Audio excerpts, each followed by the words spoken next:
Pemirsa, ditemukannya 6 kasus varian Inggris Corona B117 di Indonesia sempat membuat gempar karena varian ini diyakini lebih menular.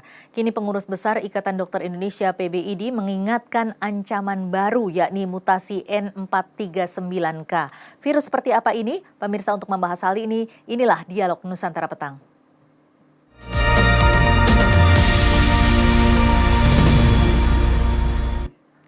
Dan pemirsa, sudah bersama kita ada Dr. Seva Wicaksono Pitoyo, SPPD KPKIC, Ketua Tim Ad Hoc COVID-19 Perhimpunan Ahli Penyakit Dalam Indonesia, PAPDI. Selamat sore, dokter.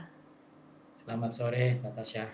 Ya, dok, ini belum lagi kekhawatiran masyarakat mengenai B117, sudah muncul lagi yang baru ini, dok.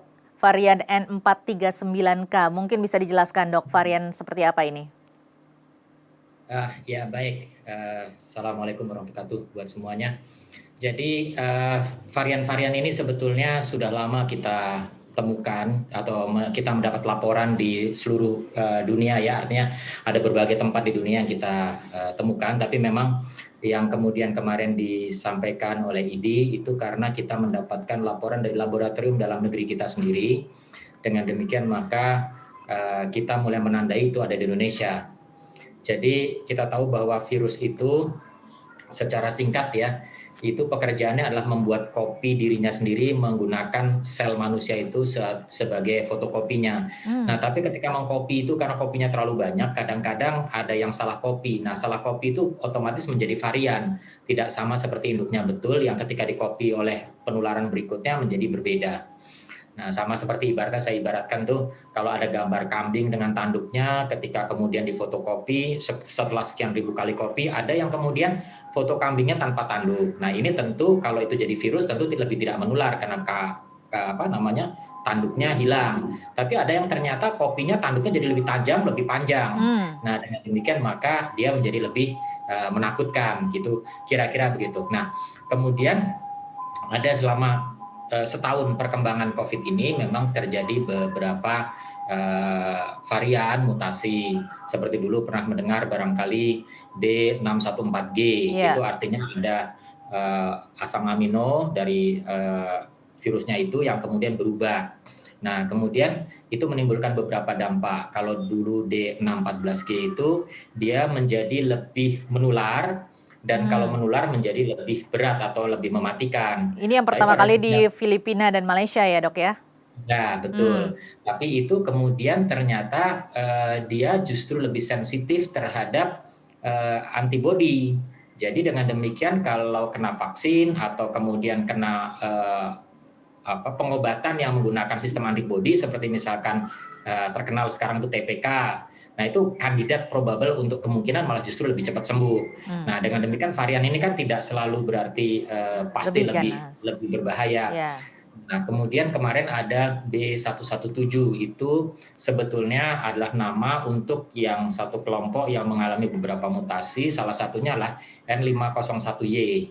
Nah, itu artinya ada asam amino asparagin yang N itu berubah menjadi tirosin. Intinya ada perubahan lah.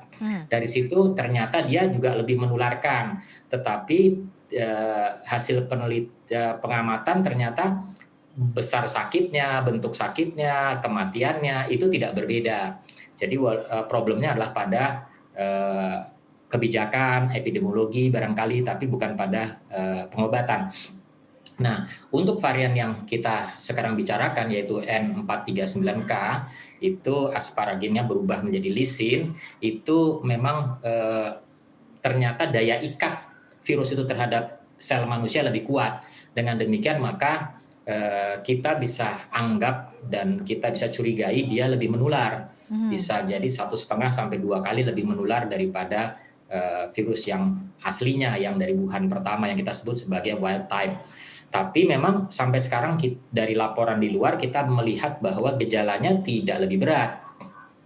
Jadi kira-kira tidak bermasalah di pengobatan, artinya tidak membuat pengobatan berbeda. Tapi yang menjadi masalah adalah kalau D614G tadi saya bilang dia justru lebih sensitif terhadap antibodi, maka ini justru lebih tidak. Jadi ini mengkhawatirkan, makanya kemudian ID mengungkapkan itu karena khawatir vaksinasi menjadi tidak efektif pada Hmm. strain ini.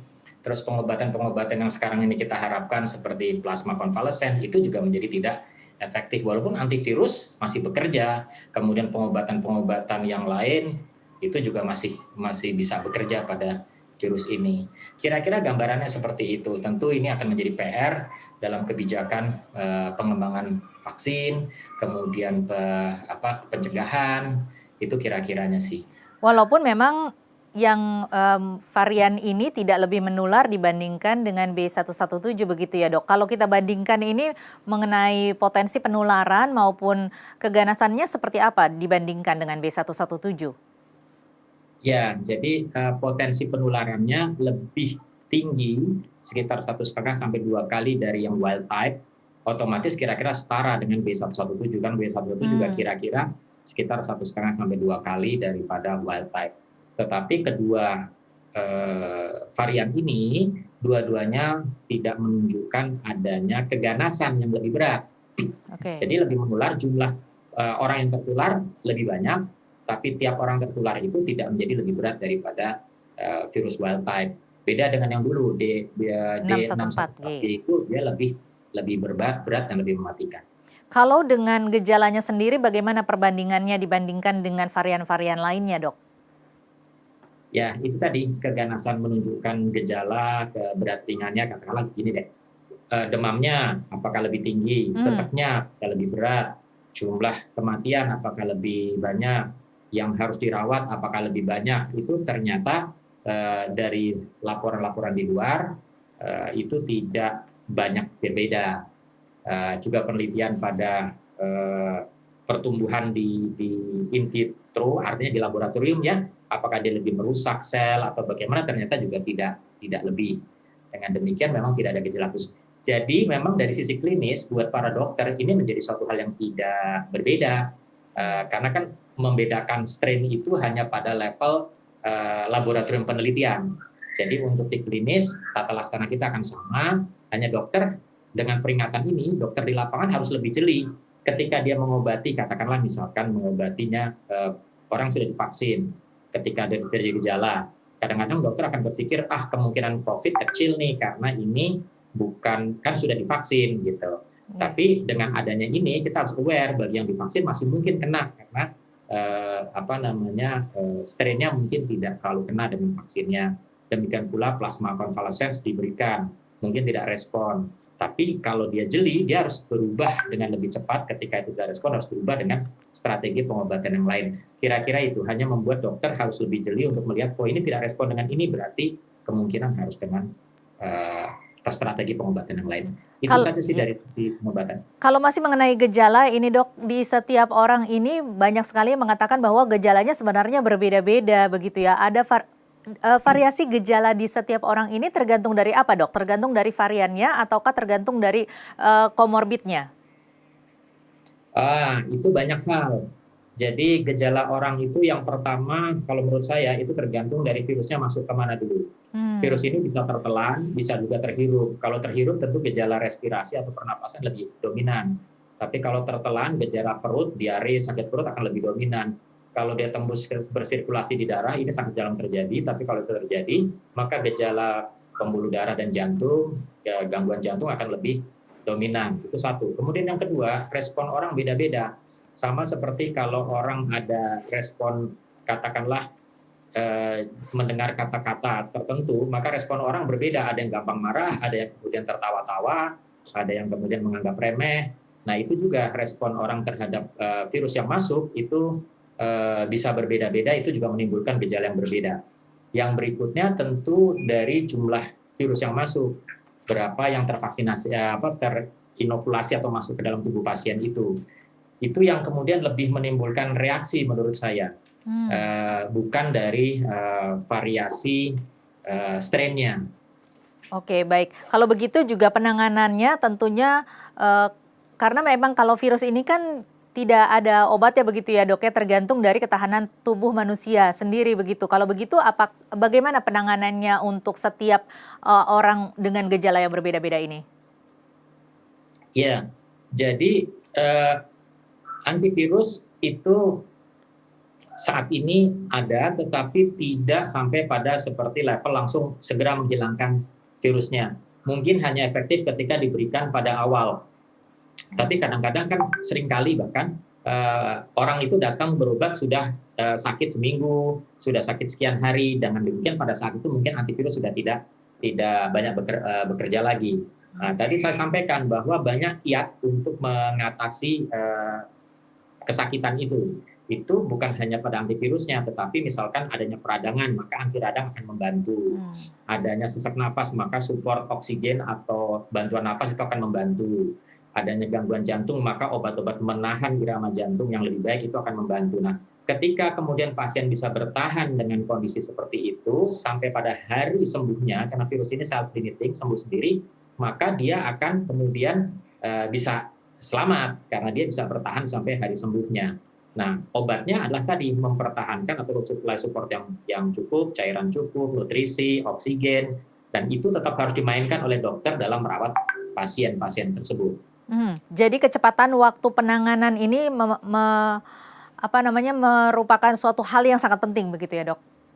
Ya, dan pengawasan dokternya, kejelian dalam melihat respon. Tadi saya sampaikan bahwa virus yang lama itu mungkin bekerja dengan antibodi orang, jadi plasma convalescence misalkan. Tapi ada virus yang kemudian tidak terlalu respon dengan antibodi yang terbentuk, tetapi harus menggunakan antivirus atau menggunakan metode yang lain, misalkan dengan metode cuci darah atau plasma exchange. Nah, itu seorang klinisi harus cukup perlu untuk bisa melihat ketika satu pengobatan tidak respon, maka dia akan berganti kepada teknik yang lain. Karena kalau tidak respon, barangkali varian lainlah yang akan dihadapi, begitu kira-kira. Apakah benar bahwa virus ini, varian ini lebih smart begitu, Dok? Ya, itu istilah kalau tidak salah itu yang digunakan kemarin ya, sama ID, Prof. Amin juga menyatakan ini lebih smart. Kenapa? Sebetulnya istilah lebih smart tadi adalah dia punya teknik untuk mencengkram, menempel ke sel manusia dengan lebih kuat. Otomatis dia lebih menular. Kemudian yang kedua, kemampuan dia untuk membuat sel B. Sel B itu adalah sel kekebalan manusia yang menghasilkan kekebalan imunoglobulin. Nah, itu dia menyebabkan imunoglobulinnya tidak bisa keluar atau tidak terangsang untuk keluar. Jadi dengan demikian itu seakan-akan dia bisa mengelabuhi kekebalan manusia sehingga kemudian dia tidak kena oleh kekebalan itu, yang kemudian menjadi alasan dari penyebutan dari ini virusnya lebih cerdas gitu. Dia bisa menghindar dari dideteksi oleh kekebalan dan dia bisa mencengkram lebih kuat sehingga dia bisa masuk menular. Itu kira-kira yang dimaksud dengan smart tadi. Oke. Untuk virus ini, Dok, mutasi dan juga munculnya varian baru ini kan sebenarnya merupakan hal yang wajar bagi virus begitu ya, Dok ya. Tetapi ada kalangan mengatakan bahwa virus COVID-19 ini memiliki mutasi dan juga kemunculan varian barunya ini lebih cepat. Ini apa penyebabnya, Dok? Ya, setiap virus punya bawaan sendiri-sendiri untuk mempunyai pola mutasi. Sebetulnya kalau dari sisi nilai kecepatan perubahan, corona itu dianggap sebagai moderate. Jadi tidak lambat, tapi juga tidak cepat-cepat sekali untuk mudah bermutasi. Tapi yang menjadi ramai itu adalah karena dia sangat-sangat menular dan kemudian juga termasuk yang mematikan. Jadi menjadi ramai ceritanya karena walaupun dia mutasinya itu pertengahan, tapi ketika kemudian itu menyebabkan seluruh dunia kena, maka strategi vaksinasi menjadi sulit kan, berbeda dengan yang tidak terlalu menular dan tidak terlalu mematikan, yang katakanlah dia bermutasi setiap bulan sekalipun, tidak perlu vaksin-vaksin amat, sehingga kemudian kita juga tidak terlalu pusing dengan itu. Ini yang menjadi ramai pada corona ini kan itu sebabnya. Oke, untuk varian baru ini apakah pencegahannya sama seperti kita menghadapi varian-varian sebelumnya untuk COVID-19 ini, Dok? Iya, pencegahan dari sisi yang selama ini kita sampaikan kepada masyarakat itu adalah pencegahan mekanik ya. Contohnya menggunakan masker sehingga kemudian menahan virusnya masuk. Kemudian cuci tangan, menggunakan hand rub, menggunakan sabun. Itu juga kimiawi untuk merusak virusnya, dan itu terjadi pada virus varian apapun juga. kemudian penjarakan dengan distancing atau menjarakkan diri, menghindari kerumunan, itu otomatis itu adalah yang sifatnya mekanik. Nah, ini akan berlaku pada semua virus sebetulnya. Dengan demikian, apa yang kita edukasi ke masyarakat tidak berubah untuk modelnya ini. Itu hanya berubah terutama mengkhawatirkan pada strategi pemerintah dalam bentuk pengadaan vaksin, kemudian tadi saya sampaikan bahwa apakah plasma konvalesen dari orang yang sudah sembuh akan bisa efektif, itu juga hal-hal yang menjadi pertanyaan sekarang ini dan kita awasi betul bahwa mungkin ini akan menjadi titik yang harus kita waspadai lah. Kalau untuk orang-orang yang rentan beresiko terkena ini, apakah masih sama seperti pada varian sebelumnya, Dok? Ya, tadi kan saya sampaikan bahwa secara keganasan dari sisi pola berat ringannya penyakit ini tidak banyak berubah. Jadi mestinya dengan orang rentan juga kesakitannya tidak banyak berubah. Tetapi karena dia lebih menular, maka hati-hati bahwa penjarakan dengan orang yang rentan, katakanlah orang yang punya autoimun, orang yang sangat usia lanjut, itu betul-betul lebih ketat harusnya sekarang. Karena kan dia lebih mudah menularkan. Kita tahu bahwa orang yang rentan itu seringkali memang sudah tidak banyak berpergian keluar. Seperti orang tua, itu juga jarang berpergian keluar. Titik masuknya orang tua itu adalah mereka-mereka yang menjadi juru rawatnya, yang menjadi perawat di rumah, anaknya, keluarganya, itu masih pulang pergi, masih ke pasar, masih ke kantor, dan seringkali mereka tertular ketika membawa virus itu pulang ke rumah. Dan dengan demikian sikap perilaku itu juga harus makin ketat dijaga. Jadi jangan lupa cuci tangan, mandi sebelum kemudian mengurus orang tua di rumah setelah kita pulang berpergian. Nah, upaya-upaya itu juga tetap harus semakin ketat tentunya. Iya, Dok, varian baru COVID-19 N439K ini kan dikabarkan sudah berada di 30 negara. Apakah dari data ataupun informasi yang dokter miliki ini sudah masuk ke Indonesia? Iya, jadi yang kemarin disampaikan oleh ID itu memang N439K itu kita sudah dapatkan laporan di sekitar 58 kasus kalau tidak salah dari 500-an sampel yang diperiksa. Jadi begini, dari total kasus di Indonesia sudah hampir 1,5 jutaan ya, sekitar 1,5 jutaan Indonesia ini, kan tidak semua diperiksa untuk penelitian itu. Diambil sampelnya, katakanlah ada 500-an yang diambil sampelnya, berarti hanya sepersekian. Nah, kalau dari sepersekian itu ada 58, artinya 10%-nya kan, 10%-nya kita dapatkan. Nah, bisa bayangkan kalau itu 10%, berarti dari kasus sekian juta itu jangan-jangan 10% adalah varian ini. Kalau kita punya kasus 1,5 juta, maka 150.000 sudah ada di Indonesia kira-kira yang kita prediksi secara statistik demikian. Baik, Dok, nanti kita akan lanjutkan lagi perbincangannya, tetapi kita harus jeda dulu. Pemirsa tetaplah bersama kami, Dialog Nusantara Petang akan kembali usai jeda berikut ini.